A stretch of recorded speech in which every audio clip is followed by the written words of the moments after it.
Hello, Eve Denver. I'm excited to introduce here Natalia Lebedinskaya. She's been working with the Spheroid Universe team for Eve Denver's presentation. Together with the Art Project Decentralized Community, we have been working on to try to bring artists who are working with crypto art to the space of VR and create these sort of experimentations on how to bring these three-dimensional pieces up on augmented reality on the streets and on a magazine that Natalia, for this one first edition of the magazine, is assisting with and curating and writing for.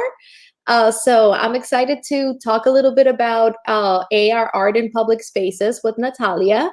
We may have some team members from Spheroid Universe join later.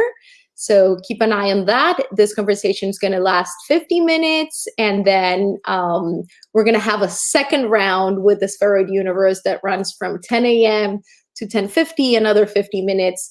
And so it's going to be a 2-hour sort of packed program with some really interesting things on augmented reality and public space. So Natalia has a fairly extensive experience with public spaces, and we have already worked together with the Vancouver Biennale before. And Natalia is now working with a mural program in Vancouver that is also working with augmented reality. So this is like a whole world that we're exploring together, and it's super fun. So I guess, Natalia, I'll let you tell us more about what AR in the public space is, and what your interest is in it, and your work with Spheroid Universe, and all this fun stuff. Thank you, Jessica, for that intro. If any of you have read my little interview with Jessica in the AMA, it goes into a little bit more detail of where this conversation will be going, but I really want to take it quite informally because Jessica and I have been working together for a little bit over 2 years, actually, I think at this point, right, Jessica? Something like that. Mm-hmm. And really everything that I know about NFT and blockchain is as a result of Jessica's projects. As a curator, it's my great joy to learn about the world through my conversations with artists, and Jessica really has been kind of the guiding force for this part of that world. So sorry, yeah, I'm sorry, I'm just moving stuff around here. Oops. Oh yeah. No, I think just us is fine, just us in our worlds. So it's a really great pleasure and honor to like have a chunk of time to pick through these ideas with Jessica live in front of all of you. So as she said, I started off at the Vancouver Biennale. Prior to the Vancouver Biennale, I did another project in public space where I brought public art to national parks across Canada for Canada's 150th anniversary. So really looking at how art transforms unexpected public spaces has been like the guiding force of my work over the past few years. Everything from doing public sculpture in communities of like 700 and under people, which is hard to imagine right now, I think, for a lot of the people listening here, but it's really great fun. And then going into Vancouver and working with the Vancouver Biennale and really like pushing the boundaries of what public art can be. For those of you who don't know, Vancouver Biennale is one of the leading public art biennales in the world. It's founded by Barry Mowat, who really realized the need for public art in Vancouver because it's a city that's really builds its image on like beautiful nature and mountains and things. And instead, there's been this kind of like lack of other representation in public space outside of that image. So Barry really led the charge on that for many, many years, and met Jessica and saw Jessica's work and realized that this is kind of the next phase of it. He realized that he could really bring tech into those conversations as well. So then I landed there, and then we saw a space under a bridge before there was a Space Under Bridge, there was another bridge. And Jessica, maybe I'll get you to talk a little bit about the big unrealized project that came before the bridge. Sure, absolutely. Yeah. And then how the bridge happened. So anyways, if you want to go into a little bit of the Vauxhall Bridge history from your side, that'd be great. And then I'll talk a little bit more about my current work with the Vancouver Mural Festival and what we're doing with AR on that front. Yeah, I'm excited to share more. So what we see right now at the Makerspace is kind of a display of different projects. So for those who are in the castle, you're going to see the main booth is the Makerspace sort of information center, but there are other smaller booths with different projects. So one of those projects is Spheroid Universe. Make sure that you go there, check it out, and learn a little bit about what they do. We have Andre with us, so I'm gonna let him in. Hi, Andre. Welcome. Hi, thank you. Andre is the Hi, CEO Jessica. of Hi, Natalia. Universe. Yeah, Do you want to thanks for inviting me. introduction? Yes, absolutely. Could you repeat? I didn't hear you. If you want to introduce yourself, introduce the project, Spheroid. Okay. Yeah, I'm Andrei Almashев. I'm CEO of Spheroid Universe. And Spheroid Universe is a project about augmented reality. And so the whole Earth is the place where we work. So we place augmented reality objects and help developers and users to create XR projects. And we develop some special software for these purposes. And we are happy to be invited in participating in Vancouver Biennale and Vauxhall Bridge project that we will help to visualize those incredible art and augmented features of that project. So yeah. Mm-hmm. Yeah, so I'm showing here your website, Andre. So you're talking about the world. Can you tell us a little bit more about how Spheroid Universe is related to geolocations and how you have these parcels and how you're kind of using blockchain to sort of create these parcels? Yeah, we will talk in more details in the next our session about it, but I will give you the brief view about this. So what we do, we extend the idea of private property for augmented reality to augmented reality. And why do we need private property, and what's the purpose of dividing Earth on small pieces and making some kind of private property out of it? Well, because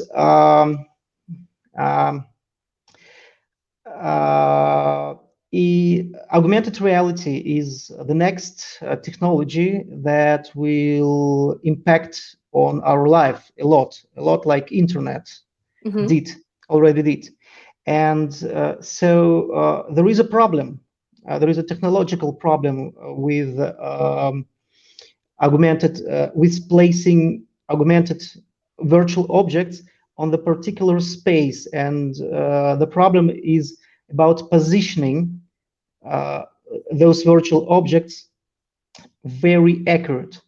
And the only way to solve this problem with a high accuracy is to use visual positioning methods, which requires us to have a lot of incredible amount of data, visual data from all over the Earth.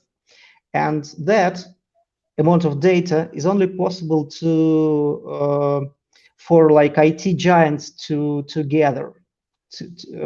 They have almost infinite number of resources, like I don't know, Apple or Microsoft or Google, and they are doing it right now. So they are gathering it, and they will be later monetized. So they will sell access to developers to use their XR cloud, to use their visual database that will help augmented reality devices to position itself and to get the virtual world look real. And the only way and so not any small company or any startup can compete with IT giants. And that was always the truth before blockchain era arrived. And why? Because blockchain let us not only unite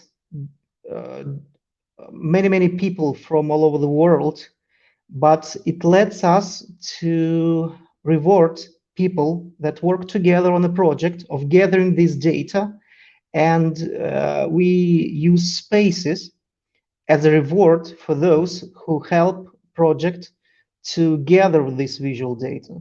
So that is kind of us creating an ecosystem that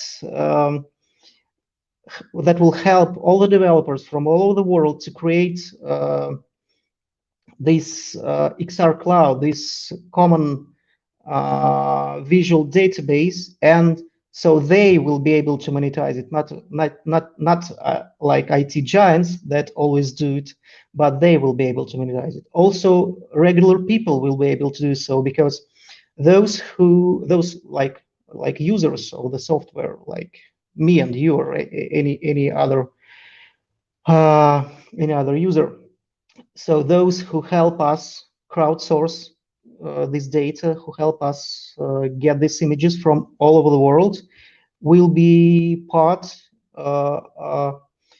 Will have those spaces as rewards, and so they will be able to monetize it like it's their own private property. So they decide who can use it, who can place objects over there, and the space which is filled with this imagery database helps their devices to position itself. So, which is very important, and that is what the market will highly demand. So that is, in short, what we are developing.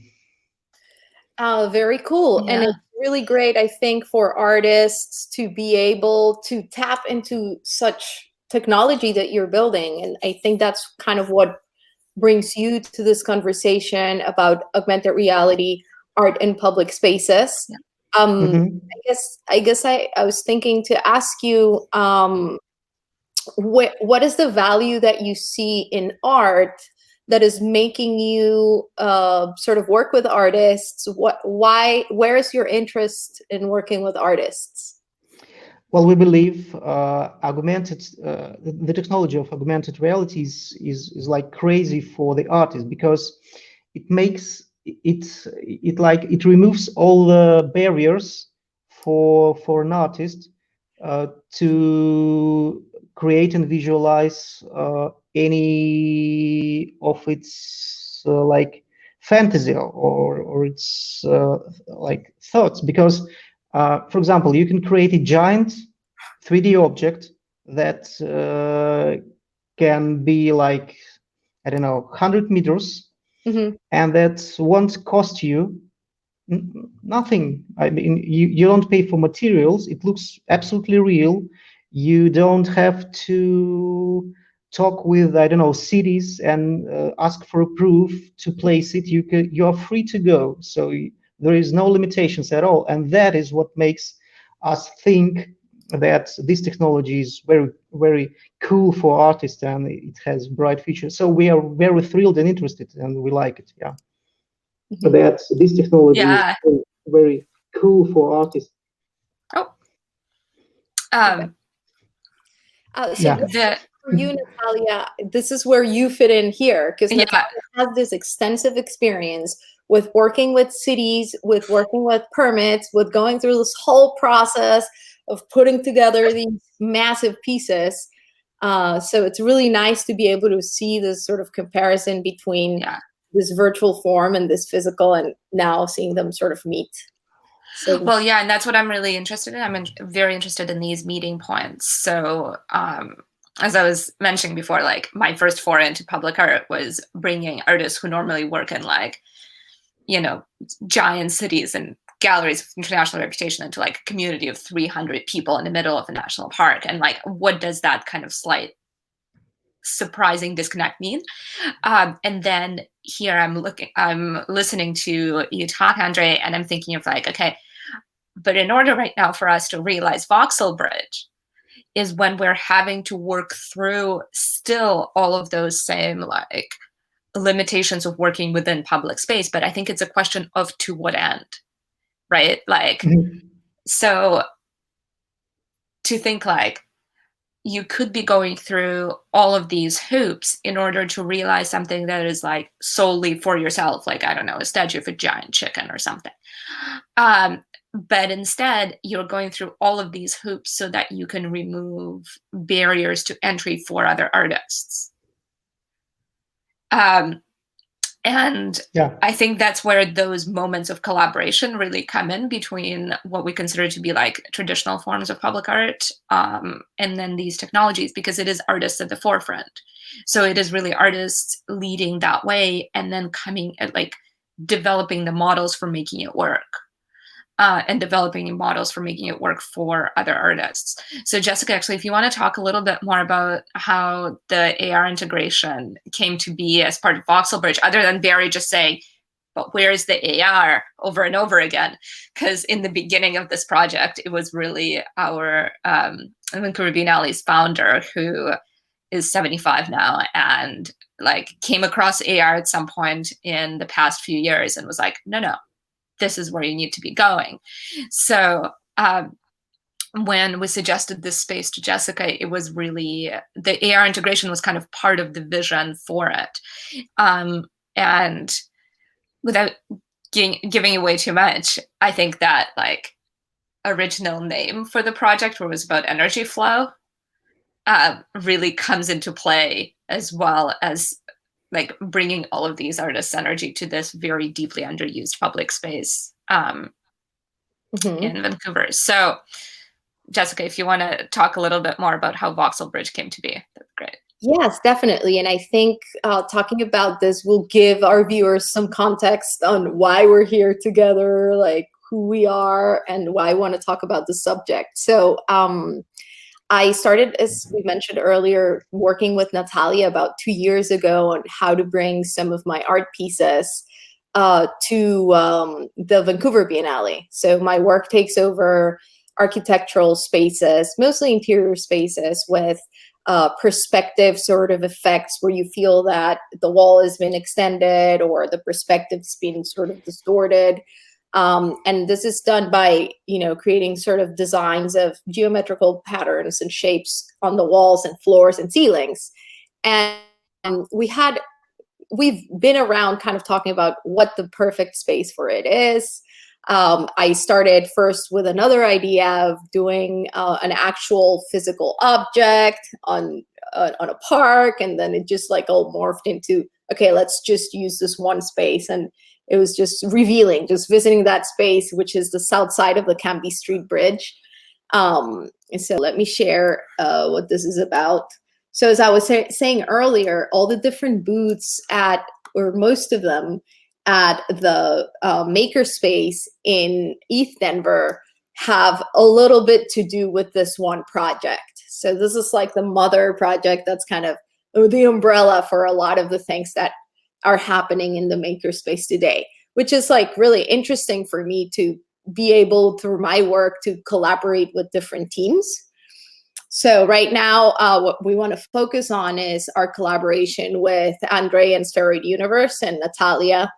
But this also has to do with the Kusama network. And the Kusama network is a blockchain that is the sort of cousin of Polkadot. And it's this network that has been created only for experimental and kind of wacky projects to sort of be deployed on Kusama.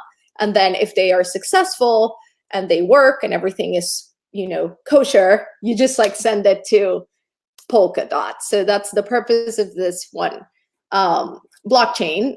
But it's kind of taken a life of its own. So yeah, so we put together what you're seeing here right now. It's a proposal that we put together for the Kusama Network Council.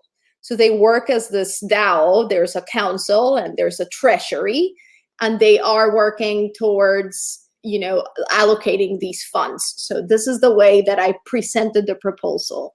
So it is a collaboration between the Kusama Society, which is a group of people in the Kusama network who are working with bringing artists to the network, myself and the Vancouver Biennale, initially, but now we have Spheroid Universe as an integral part of the project. So it is at the south side of the Cambie Street Bridge.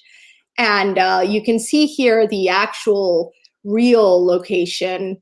And the initial approach here was to take over the bridge by just scanning the bridge with, it's called a Leica scanner, which is a survey scanner that is generally used for, you know, surveying bridges or large structures and seeing if everything is okay in terms of structural integrity. It's just like a laser that shoots from a center point to all the regions of the area, and it measures and it creates a 3D cloud map. So that's why this is like granulated or granular or dotted, because each dot has been kind of like a mini photograph. So we have this 3D model of the space that gave us an exact measurement of the bridge, and that was our starting point. And then once we did that, we were able to continue working with creating a design that goes on top of it, that represents in a way the space of, you know, connections, connectivity. This bridge also leads at the end to some building, a building that goes under the bridge, and it is the NEU, which is a facility that processes sewage water and turns it into heat for the city. So we're trying to make connections between energy and blockchain, and kind of like, what is this kind of flow? Because in my work, I'm also interested in parallel sort of patterns between things that may seem different, but at the end of the day, you're always going to see that the path of least resistance is the one that is going to win. And you see it in natural forms, you see it in organic forms, and when you see these patterns being created, you're always going to find the least resistance, and you're going to see that they relate. So when you would see the structures of, let's say, a motherboard, which is kind of what I was trying to get with these angles, they resemble other patterns. I don't know, like how tubes under the ground kind of work as well. So it's like seeing those visual patterns there. Once we had decided what let me share with you this video too, it's pretty cool. Once we decided what the design would be, that would have to do with blocks, that would have to do with channels of flow of energy or information, all connected, we decided, okay, it would be really interesting to bring the Kusama network's data involved as a sort of dynamic flow that kind of takes over the space. Part of my reasoning on this idea, which is at the core of, you know, my process as an artist, and the reason why I'm interested in blockchain and sort of the internet and all these ideas, is because information is like a set of rules that are sort of kind of gluing together society in a certain time. If you think about information in the Middle Ages, well, it was a total different set of informational rules. So the concept of truth in that time was a very different concept of truth than the one we have right now. So information is like really substantial and important in society, but it also shows us how there's like this sort of fluid kind of motion within the way that we act, and information is what's giving us that the clue, right? But then at the same time, there are spaces. So with the idea of information in the Middle Ages, Europe is still Europe, and there were Middle Ages before, and now we have this modern society running in the same place. So physicalizations are sort of immutable in that sense, that the information flows on it, and then the physicality sort of like holds that flow, which is information. So the concept of physical and virtual, I see it connected to that idea. That physical is kind of like what we can touch, and it's like hard edge space. I call it hard edge space. And then information, I call it the dynamic space. And we think that these two things are different, but they really are not. And then I'm seeing in augmented reality and even virtual reality, the possibility of bringing that dynamic space, which is the space of information, to be seen and visible in the physical hard edge space, right? So that's where I see our collaboration with Spheroid Universe to sort of take that, conceptual relevance within my research. So with the Kusama network, let me get all the way back down to here. What we're doing is using data from the network and representing it through Spheroid Universe by creating these objects that are, each one of the objects is connected to one part of the network, or the history of the network, or an active sort of ongoing part of the network, like say new blocks being created, or for example, the treasury growing. That's going to be kind of active, but it's also going to be representing some parts that are fixed, let's say in the past of the network, on blocks that are already there. So we have a few tests, but I don't have those newer tests available on this document. But just to give you this is one kind of an older test that I've already shown before, but I'm going to show it again. And you can see how the testing here, how solid the objects are going to be.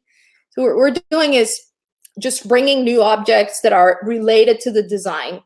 And these objects are going to be able to touch them on your screen and have a information of what this one object will sort of resemble. So this one, for example, is going to be some of the validators in the network. So you'll be able to learn about the validators. We're just going to highlight 5 of them. There are going to be blocks that are going to be representing certain aspects of the history of the network, when Genesis block, or when someone registered on the Kusama blockchain the birth of their child, things like that, that have been sort of remarkable in the history of the network.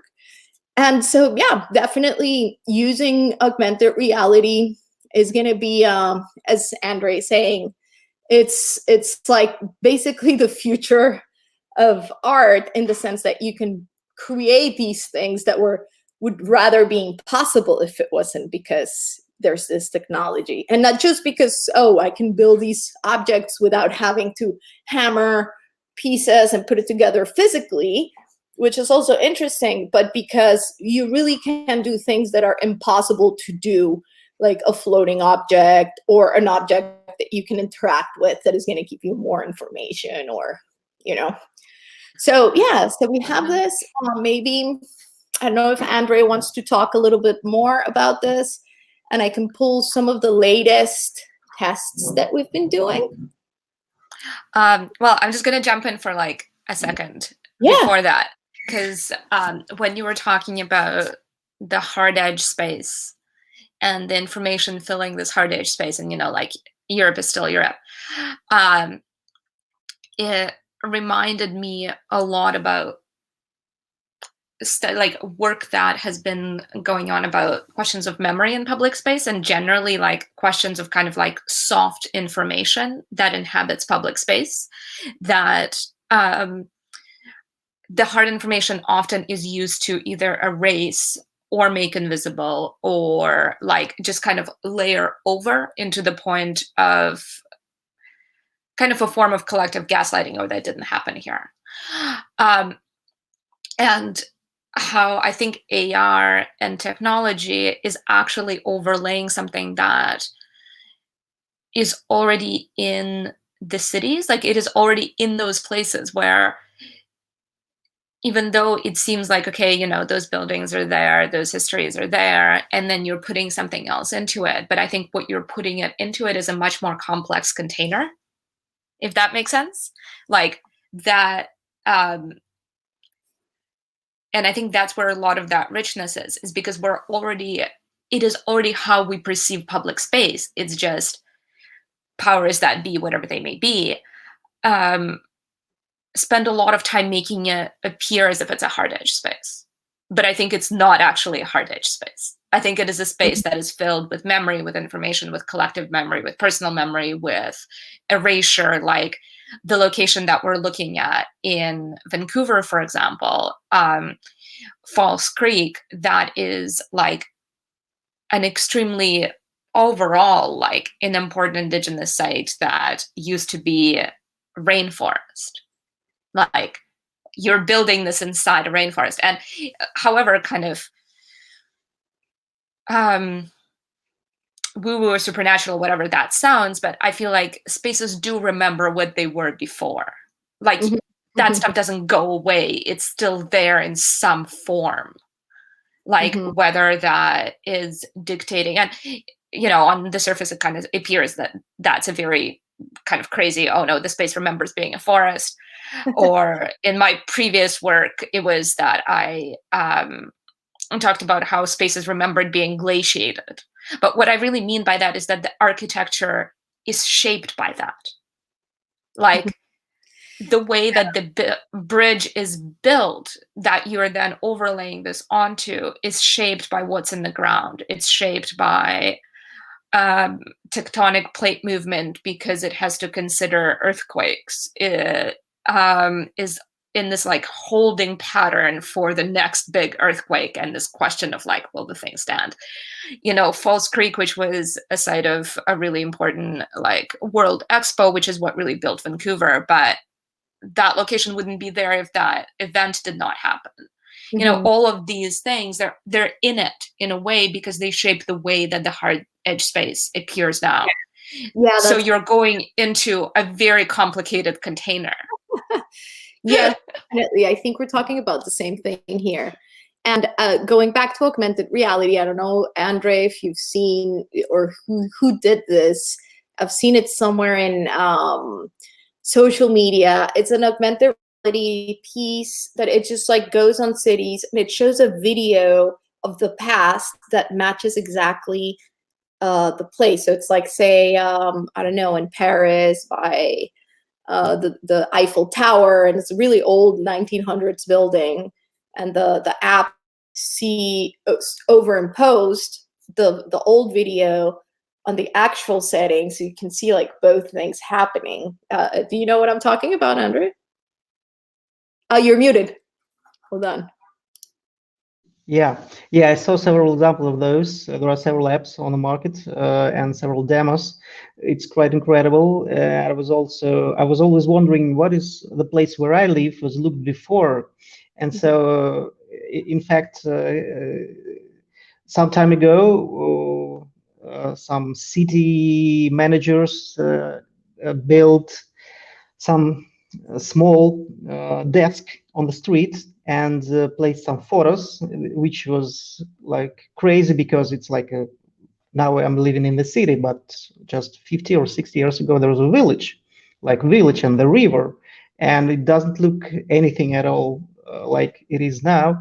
And so, but there are just several photos of the environments. It is very interesting to see more, to see it in details, to see it in three-dimensional view, and that is what augmented reality and virtual reality can deliver with a very the very realistic way.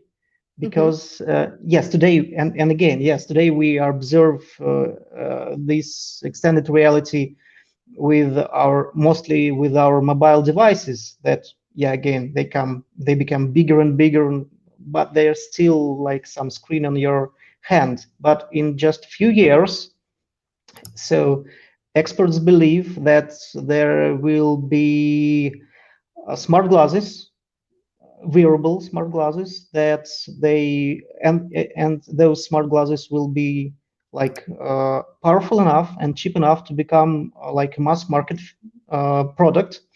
And that is when this progress about virtualizing the world, about creating digital worlds, will go even faster.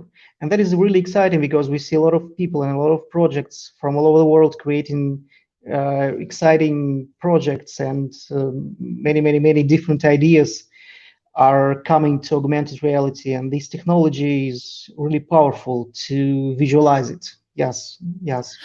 And also that artists are always at the forefront of making those histories visible, right? Like if you were to trust the government to make whatever it wanted past history visible through augmented reality, I probably wouldn't trust it very much. Or maybe Andre, because we're all from the same place.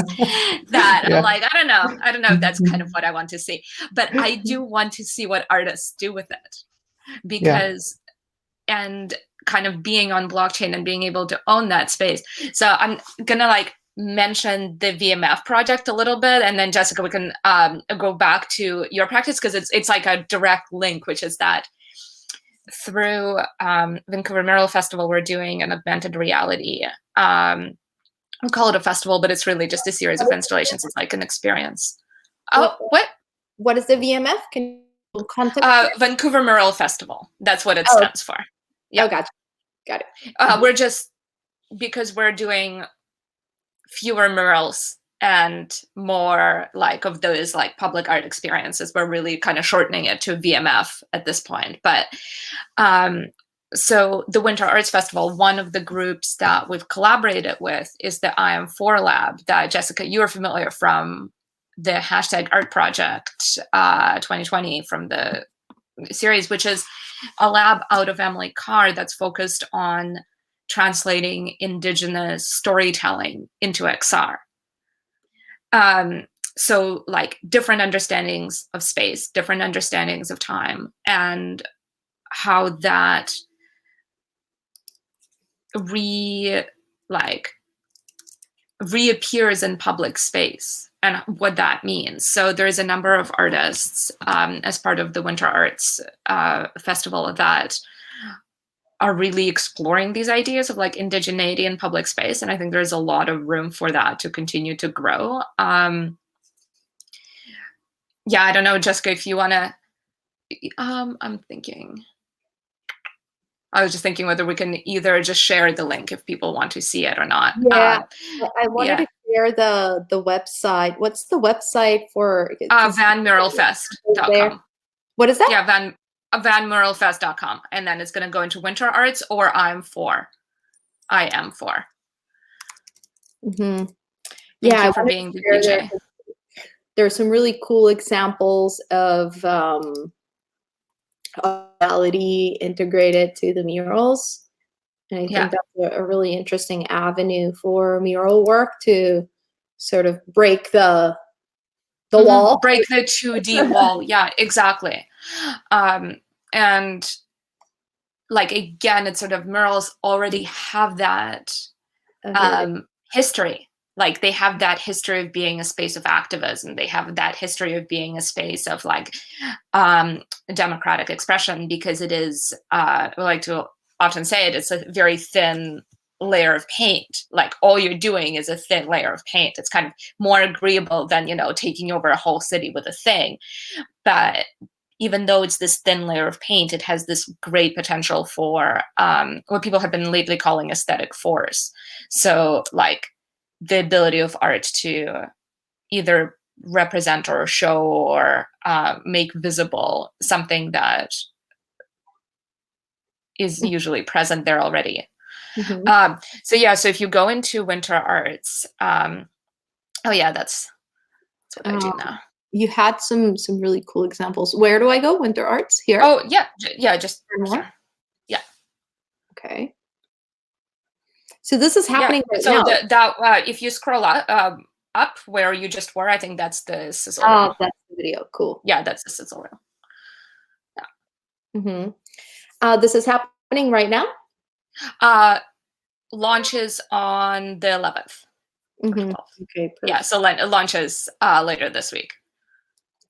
If people are not in Vancouver, is there a way to, experience it? I'm going to share a small secret, which is if you go into Van Merrill Fest's Instagram and go into the smiley face where filters live, you can see quite a bit of that. Like the stuff that's world placement, you can go in there. And by the way, Andre, Spheroid is like technologically and quality-wise, like Spark feels like dial-up internet as to what you're able to get out of the code. And thanks a lot.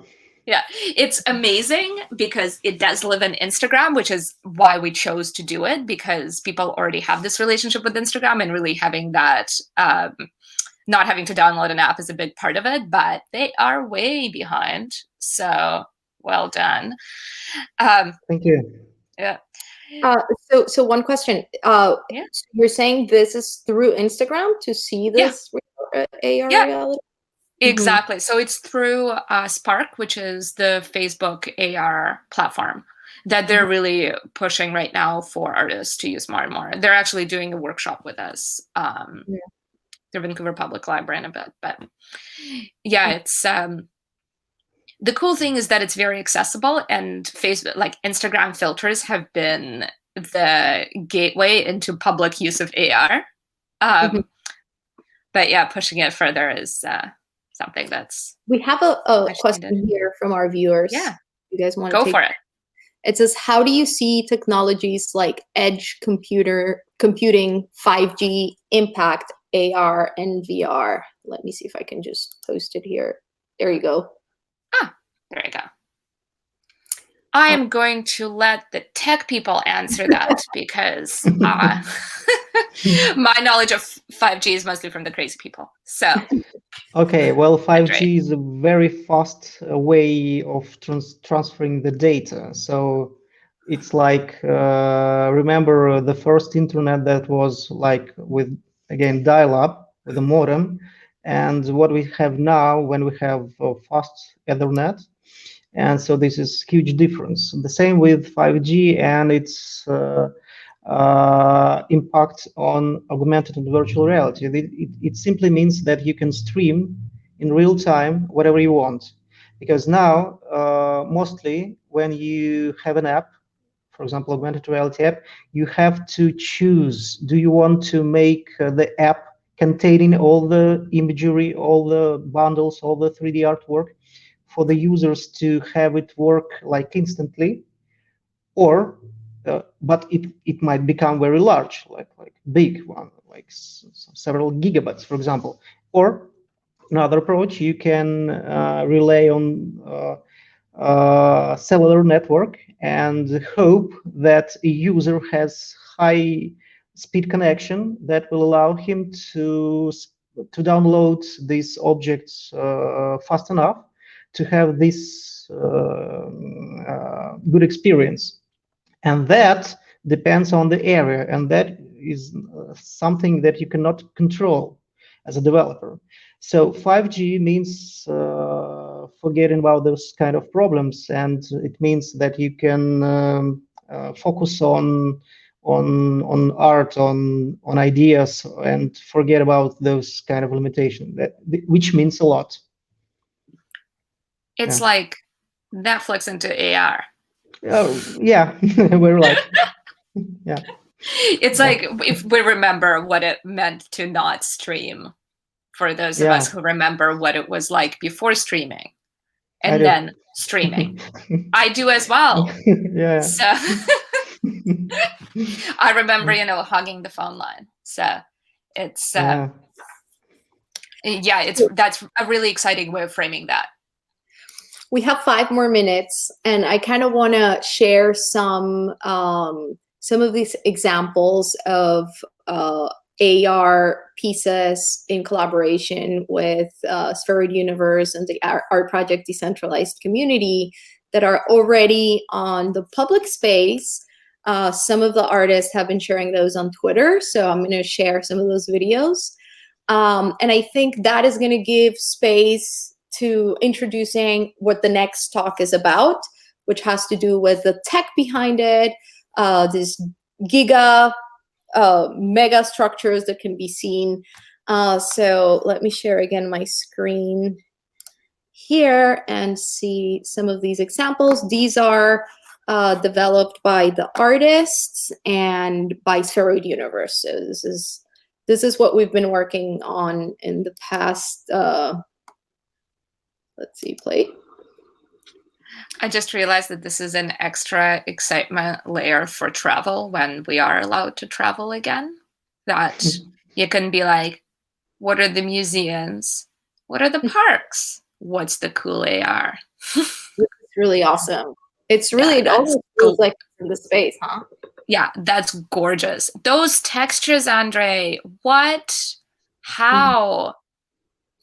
I also feel that you guys did a great job on getting the lighting feel that it belongs to the space, because I feel generally when you have an external object in an already given environment, then it just doesn't look like it belongs there, because the lighting is like what gives it away. But I'm guessing the next talk is going to go into the tech bit of how this is possible, but that is, as a daughter of programmers and mathematicians, that's wild. That's amazing. We've made some upgrades over the regular instruments, so it makes us, it makes possible to create such things. Yeah, the textures is just amazing. Thanks. Yeah. We could share potentially another example. We have a few more minutes, and if anybody has questions, any of our viewers, happy to take them. We have a few more minutes here, and then if you're at Gamer Jive at ETH Denver, happy to talk to you there as well. So let me share this other piece. Oh yeah, and if people want to find me, just ask Jessica, and she'll show you. Actually, we're doing a VMF panel as well tomorrow morning about like some of this stuff and the work that we've been doing in the pandemic. If people are interested, it's around the same time. They can just ask Jessica, and I'll get her a link to register. Yeah. This piece is located in Denver, in front of the Denver Museum. So for those of you who are in Denver, make sure you check that out. Come see. Again, that texture is just nuts. Yes, this is beautiful. Yeah. Okay, so do you, Andre, do you want to add any final remarks regarding art in the public space using augmented reality? Anything that you think will yes, there are several themes that we want to talk about, and one of the important ones is about artists to place those objects. How do they? What kind of methods can they use? What kind of limitations technology has at this moment, and what is